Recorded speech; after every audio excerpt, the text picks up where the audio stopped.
My mother said the quiet thing out loud. Chloe's baby shower is the priority. We can't come to your wedding. My father cleared his throat. My sister posted pastel suns. My phone went cold in my hand. I had already found my forged signature on an SUV loan. Already caught my brother-in-law trying to tack himself onto my credit card. Already filed the ledger that made me feel like evidence. I did not beg. I booked a sunset. I set the table by the ocean. But what they didn't know was only beginning to surface. I grew up in a house that smelled like lemon polish and pressure. Mom Linda Parker had a voice that could smooth over lies like a warm iron. Dad Gerald was the kind of man who believed silence was diplomacy. My little sister, Chloe, was the sunshine everyone turned toward, even when she burned us. I was 17 when I learned what sacrifice meant in our family. I'd earned a scholarship to study finance abroad. The night I told them, Chloe was crying over a failed cheer audition. Mom hugged her first. Then she turned to me with that bright, sympathetic smile. "Sweetheart, your dad's hours got cut. Maybe take a year off? Help out till we're stable again." The word stable in our house meant Ethan fixes it. I worked 2 part-time jobs, grocery clerk by day, gas station, night shifts to keep the lights on. When I deposited my paycheck, Mom would clap my shoulder like I was some kind of hero. "Family takes care of family," she'd say. Chloe used my savings for a summer cheer camp. I never told her I'd been eating instant noodles and sleeping in my car between shifts. I didn't know it then, but that pattern would calcify into my adulthood. Years later, when I got my first real job at a bank in Seattle, I thought I'd finally made it. A steady salary, a 1-bedroom apartment, a view of the gray city that matched my mood. I used to sit on the floor with my laptop, building budgets like blueprints for a safer life. Every month, without fail, I sent money home. Rent, tuition, emergencies. The emergencies always sounded like love. Your sister's car broke down, or dad's medication isn't covered, or Chloe's engagement party needs decorations. I kept track in a spreadsheet columns of numbers that looked like devotion disguised as transactions. Once, on Thanksgiving, I came home carrying a bottle of wine and an expensive pie from Pike Place Market. Chloe greeted me at the door, radiant, already live streaming her holiday outfit. "Everyone, meet my brother, the banker," she chirped, waving her phone at my face. "He funds all my dreams." The comments filled with hearts. I laughed it off, but the label stuck. Mom didn't ask about my job that night. She asked if I could help Chloe out with the honeymoon fund. "Just a small gift, since you're doing so well." I said I'd think about it. The next morning, I checked my account and saw the transfer made on my behalf. Dad had my login info from the mortgage refinance I helped them with. I swallowed the anger, told myself it wasn't worth a fight. I didn't know it then, but that would matter later. When I met Samantha Sam, it felt like someone had finally turned off the noise. We met in a small diner near my office, both reaching for the last slice of lemon meringue pie. She laughed first, offered to split it. Her eyes were steady in a way mine never were. She didn't flinch when I talked about debt ratios or my family's endless needs. She said, "You're not cold, Ethan. You're tired." We dated quietly. Sam liked calm things, black coffee, secondhand books, long walks where she didn't need to talk. When I brought her home for Christmas, Mom greeted her with a smile that didn't reach her eyes. "A teacher," she said, tilting her head. "That's sweet." During dinner, Chloe's husband, Ryan, bragged about a crypto project. "Easy money," he said, chewing with his mouth open. Dad nodded like it was genius. When I warned him about volatility, Chloe rolled her eyes. "You always sound like an Excel sheet in human form." Sam squeezed my hand under the table. After dessert, she helped Mom wash dishes, trying to bridge the gap. Later, in the car, she whispered, "They don't really see you, do they?" I stared at the fog on the windshield. "They see what I give them." A week later, Mom called. "Chloe's thinking of starting a lifestyle channel. She'll need a little boost for equipment. You understand, right? Family helps family." I agreed to lend her the money. It wasn't a loan. It was a test I kept failing. By the time Sam and I got engaged, I had paid for Chloe's first car, her college switch from business to communications, Dad's overdue property tax, and the down payment on their second mortgage. When Sam suggested we plan something small, just close friends, I felt a relief so deep it scared me. We picked a date a year in advance, careful to avoid holidays. I emailed itineraries, offered to cover flights for my parents. We'll make it easy, I said. Mom smiled, tight-lipped. Of course, honey. We wouldn't miss it. But weeks later, Chloe's texts started filling up our group chat, baby shower ideas. Theme: Little Sunshine. Can everyone bring a book instead of a card? Dad replied with heart emojis. Mom added, Chloe deserves the world. I replied once, the wedding's the same weekend. Maybe another date? Chloe wrote back, oh, we'll figure it out. Love you. I didn't know it then, but they already had. One afternoon, I was in the office when my phone buzzed an alert from my credit app. New inquiry. Auto loan. My stomach dropped. I hadn't bought a car in years. I called the bank. The agent hesitated. Mr. Parker, we already spoke to your father. He confirmed the application. You co-signed. I left my desk without my jacket. The Seattle air hit like ice water. When I called Dad, he sounded annoyed. Your sister needed something reliable for the baby. I told the manager you'd help. You make enough. Without asking? I said, my voice too calm. Don't be dramatic. He sighed. It's just paperwork. Family doesn't need contracts. That night, I sat at my kitchen table with the loan printout. My signature had been traced so precisely it looked real. I could see the hesitation stroke in the loop of the Dad's hand shaking as he forged it. I could almost hear Mom beside him saying, he won't find out. Sam came home to find me staring at the page. What happened? I told her everything. She poured me coffee and said quietly, you don't owe them your peace. Still, I couldn't pull away. Guilt had been programmed into me like a reflex. 2 weeks later, I stopped by my parents' house to clear things up. Mom was arranging fake flowers on the dining table. Ethan, she said, smiling too wide. You look tired. Working too hard? You forged my signature, I said. Her smile didn't falter. Don't exaggerate. We just needed help. It's all in the family. That's not how the law works. She shrugged. Family isn't law, sweetheart. It's love. I left before I could say something I'd regret. The smell of lemon cleaner followed me out the door like mock applause. Sam asked if I wanted to postpone the wedding. No, I said. They can choose whether to show up. I'm done begging. That was when I started the ledger. Every dollar I'd spent on them, every favor, every lie wrapped in gratitude. I printed it on crisp white paper, filed it in a folder. It wasn't for revenge. It was for truth, something no one in that house seemed to value anymore.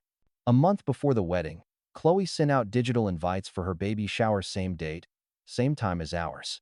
The caption read, Real family shows up. The comments flooded with congratulations.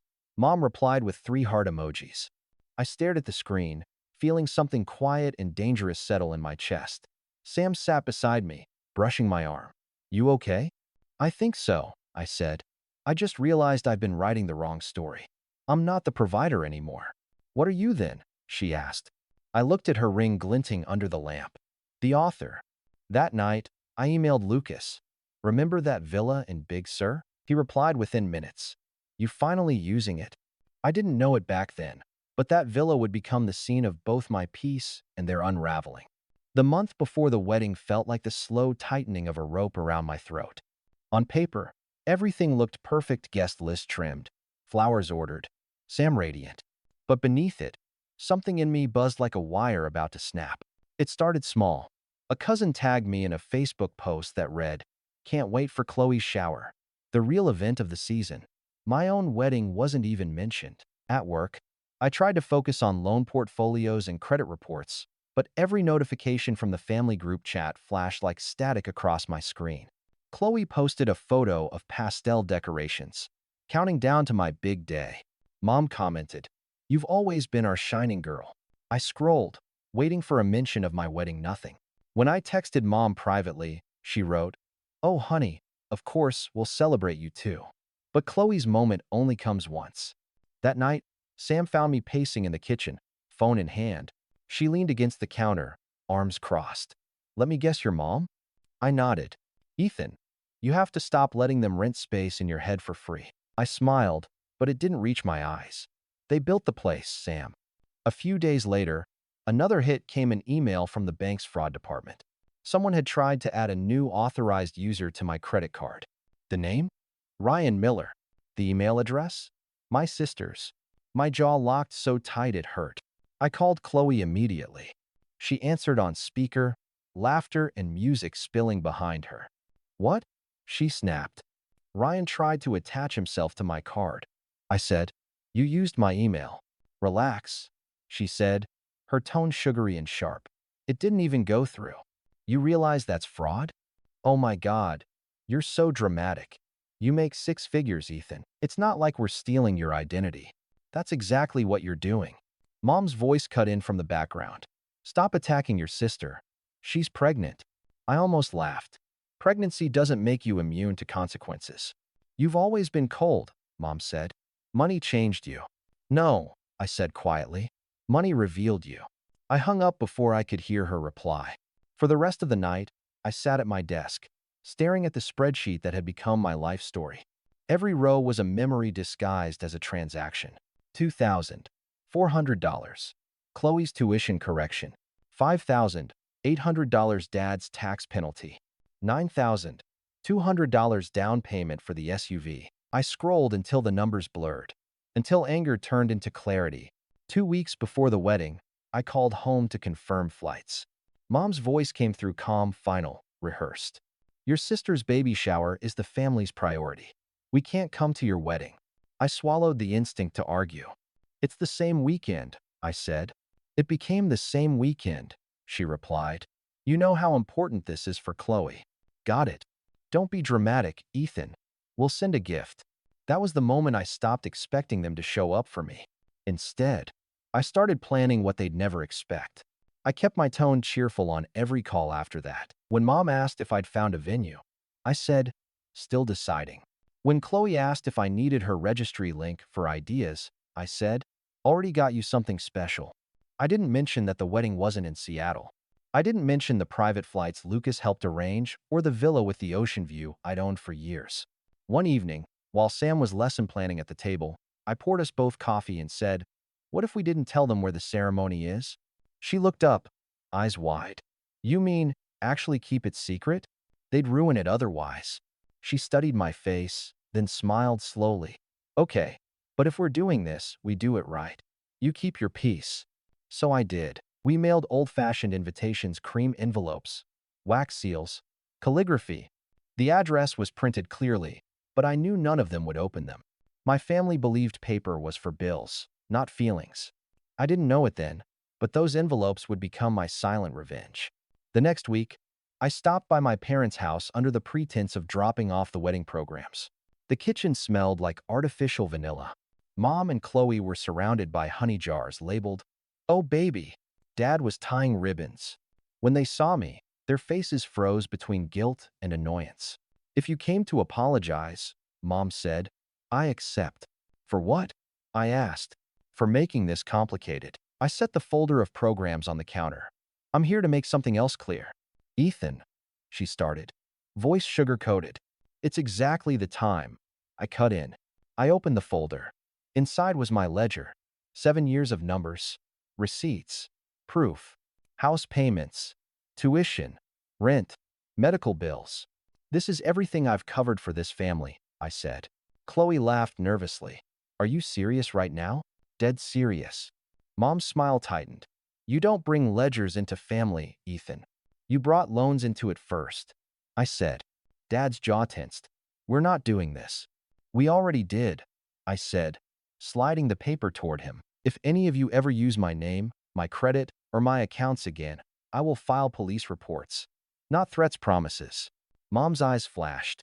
You wouldn't. I would. Chloe rolled her eyes. You're overreacting. It's not that deep. I looked straight at her. It's deep enough to drown in. Silence filled the kitchen. The hum of the refrigerator felt deafening. Finally, Mom spoke, her voice cold. You want to ruin this family over a few dollars? I'm not ruining anything, I said. I'm setting boundaries. She laughed sharp, humorless. You always needed control.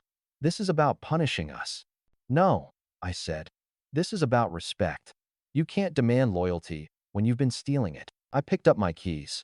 The wedding's still happening, I said quietly. You're invited. You just have to choose to show up. Then I walked out, leaving behind the smell of glue and sugar. I didn't expect silence to hurt as much as it did. For days after the confrontation, the family group chat went dead. No memes, no requests for help, no fake affection. It was like being unfriended by an entire bloodline. Then, 3 nights later, the storm hit. I woke up to a flood of notifications. Jenna, my cousin, had leaked screenshots of our argument to the extended family group. My mother's version of events was already trending among relatives. Ethan embarrassed us in front of Chloe. He threatened police action. Over money. Within minutes, I was cast as the villain, the ungrateful son, the cold-hearted banker. At work, my phone buzzed nonstop. Aunt May texted first. Keep your chin up, kid. Truth takes longer to travel. I almost smiled. The rest weren't as kind. You should be ashamed. Your mother did everything for you. Money doesn't buy family. Money. That word again. If only they knew how much it cost to be their idea of family. That night, Sam found me staring at the phone, unmoving. Let them talk, she said softly. It's not that easy, I said. They're rewriting the story in real time. She closed my laptop, knelt beside me. Then write your own. Her calm always disarmed me, but underneath her quiet tone was steel. The next morning, she called her friend a travel coordinator and helped finalize everything for the Big Sur villa. I sent out final reminders to our real guests. Not a single Parker name was on the list. Still, the family didn't stop testing me. A week before the ceremony, I got a message from Mom. We'll join via live stream. Send the link. I replied, there won't be one. Seconds later, Chloe texted, laugh my ass off, okay. So secret wedding now? Are you embarrassed by us? I stared at the screen until the typing bubbles vanished. Then I typed, you chose your event. I'm choosing peace. The next day, Dad showed up at my office unannounced. He'd never done that before. He looked older than I remembered, gray around the temples, a sag in his posture. He didn't sit. Your mother's upset, he said. I'm sure she is. He sighed. You didn't have to humiliate us with that spreadsheet stunt. I leaned back, forcing my voice steady. You used my name on a loan without asking. That's fraud, Dad. He flinched at the word, then straightened. You always think in legal terms. Not everything has to be a courtroom. Not everything has to be a crime, either. He looked at me for a long second, something like shame flickering before pride swallowed it. You've changed. I had to. The Daddises like to were. Thanks for watching. He started toward the door, then turned. You'll regret this when Chloe shuts you out for good. I almost laughed. She already did. When he left, I stared out the glass wall of my office. The city spread below, a grid of lives built on borrowed money and temporary peace. I wondered how many families ran on the same currency, guilt. That evening, Sam and I packed in silence. The sky outside our window turned the color of burnt amber. She tucked a strand of hair behind her ear. You sure you're ready? More than I've ever been, I said. Then let's disappear for a bit. We flew out the next morning before dawn. Lucas met us at the small airstrip near Big Sur, grinning. Man, this place, he said as the villa came into view. You really undersold it. The villa stood on a cliff where the ocean breathed against the rocks like a slow heartbeat. The walls were pale stone, the windows wide open to the sea. For the first time in years, I felt small in a good way. As we unpacked, Sam placed her hand on the balcony rail and whispered, no noise, no pretending. I nodded. Just us. We spent the next few days preparing quietly. Sam's dress hung near the window, catching the light. Lucas handled the catering. A friend grilled fish. Aunt May promised to bring fresh flowers from her garden. Then, the night before the wedding, I got a text from Mom. We're rethinking things. Maybe we can make it after all. What's the address? I stared at the message until the letters blurred. For a second, I felt the old instinct, the reflex to fix, to explain, to accommodate. Then I typed, it's in the invitation I sent months ago. You never opened it. 3 dots appeared, blinked, vanished. That was the last message I sent her. Sam walked in wearing her robe, holding 2 cups of tea. You okay? Yeah, I said. I just realized something. What's that?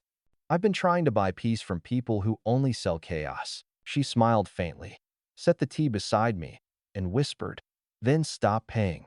We went to bed early, the ocean humming like a lullaby through the open windows. The next morning, sunlight spilled across the sheets. Sam stirred beside me, sleepy-eyed. You ready? I smiled. Finally. By noon, the guests had arrived, friends, not family. People who saw me, not my paycheck. The villa buzzed with quiet joy. No drama, no guilt, no staged affection. I caught my reflection in the glass door. Same face, same man, but lighter somehow. Maybe because, for once, everything that wasn't love had been left behind. Outside, the horizon shimmered silver blue. Tomorrow, the photos we'd post would tear the old story apart. But right now, all I cared about was the sound of waves and the woman walking toward me with the calm of someone who'd already forgiven the world. The morning of the wedding felt unreal, like the world had finally gone quiet just for us. The ocean stretched out below, glassy and endless. Waves folding over each other with a rhythm steadier than my own heartbeat. The smell of salt and wild sage drifted in through the open doors. Sam stood on the lanai, hair loose, sunlight tracing gold through each strand. For once, there were no messages, no guilt, no last-minute demands. Just stillness. Lucas adjusted his tie behind me. You sure you don't want to live stream this? Might be good PR. I smiled. I think I've had enough audience for one lifetime. He chuckled, handed me a boutonniere. Then let's make it worth the silence. By 5, the guests, 20 in total, had gathered under a soft arch of white lilies. Aunt May clasped my hand, eyes misty. You finally look like yourself, kid. I guess it took losing everyone else to find him. She nodded. Some debts aren't meant to be paid. When Sam appeared, the air shifted. She wore a simple dress that caught the wind like it belonged there. Barefoot, no veil. Her smile was steady, unhurried. Sure. The sun hung low, bleeding orange into the horizon. As she walked toward me, I heard waves crash against the rocks, each one carrying away the noise of the past. I wasn't thinking about the ledgers, or the forged signatures, or the years of being the family ATM. I was thinking about the woman who looked at me and saw more than a balance sheet. We exchanged vows written on plain white paper. No rehearsed lines, no performance. She said, "You don't have to be responsible here. Just real." I said, "With you." That's the easiest thing I've ever done. When we kissed, the wind picked up, and for a heartbeat, I swore the ocean applauded. Cameras clicked softly, glasses clinked. Someone laughed, real, unfiltered laughter. We ate on the terrace. Mahi-mahi grilled perfectly, candles flickering against the sea breeze. Lucas's wife played a ukulele, humming off-key but joyfully. Aunt May told stories about my late grandfather, how he'd once sold his car to keep the family farm. He'd have liked you standing your ground, she said. I wanted to freeze that night. The glow of lanterns, the warmth of Sam's hand, the soft scrape of forks against plates, all of it stitched into a kind of peace I'd never known. Then, during dessert, Elise the photographer walked up, phone in hand, a grin curving her lips. You might want to see this. She turned the screen toward me. My stomach sank. There it was, Chloe's Instagram story. A video zooming in on one of our guests' photos, already reposted by a cousin. The caption read, "Where is this?" followed by a storm of question marks and angry emojis. Underneath, Mom had commented, "Is this a resort? Why didn't he tell us?" Dad's account had added a thumbs down. My phone started buzzing on the table.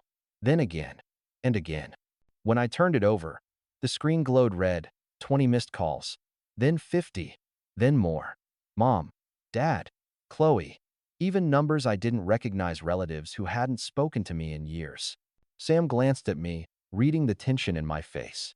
They found out? Looks like it. Do you want to answer? I exhaled, slow. Not tonight. But the phone kept vibrating. The sound seemed louder than the ocean now. Desperate. I slid it into the drawer beside me and turned back to the table. Everything okay? Lucas asked. Yeah, I said. Just old ghosts trying to RSVP late. We laughed, but under the laughter was a tremor. By 10:30, when the last toast ended, my phone had logged 101 missed calls. Curiosity finally cracked through the peace. I opened the first voicemail. Mom's voice sharp, trembling. Ethan, you embarrassed us. People are asking where you got the money for this. You can't flaunt wealth and exclude family. Call me back so we can explain you didn't think it through. The next one was Dad. Son, we raised you better than this. Chloe's devastated. You could have hosted something normal, something we could attend. Then Chloe, so you've been playing rich while we struggle? Wow. Hope your ocean keeps you warm. I stopped listening after that. The screen blurred with notifications. DM after DM. Guilt wrapped in punctuation. Accusations shaped like love. Sam came up behind me, wrapping her arms around my shoulders. You don't have to read them. I know, I said. But I want to see what it looks like when a mask finally cracks. She rested her chin on my shoulder. And what do you see? Fear, I said. They're afraid I stopped being their currency. We stood like that for a while, listening to the waves. The air smelled like salt and rain. My chest felt heavy, but not broken, just finished. I used to think peace meant forgiveness, I said quietly. Now I think it just means not explaining yourself anymore. Sam nodded. Then let's keep it that way. Later, we danced barefoot on the deck. No music, just ocean and heartbeat. I watched the horizon swallow the last of the light, and for the first time, I didn't wish anyone else were there to see it, because this quiet was the loudest revenge imaginable. Morning came slow, pale gold spilling through the open windows.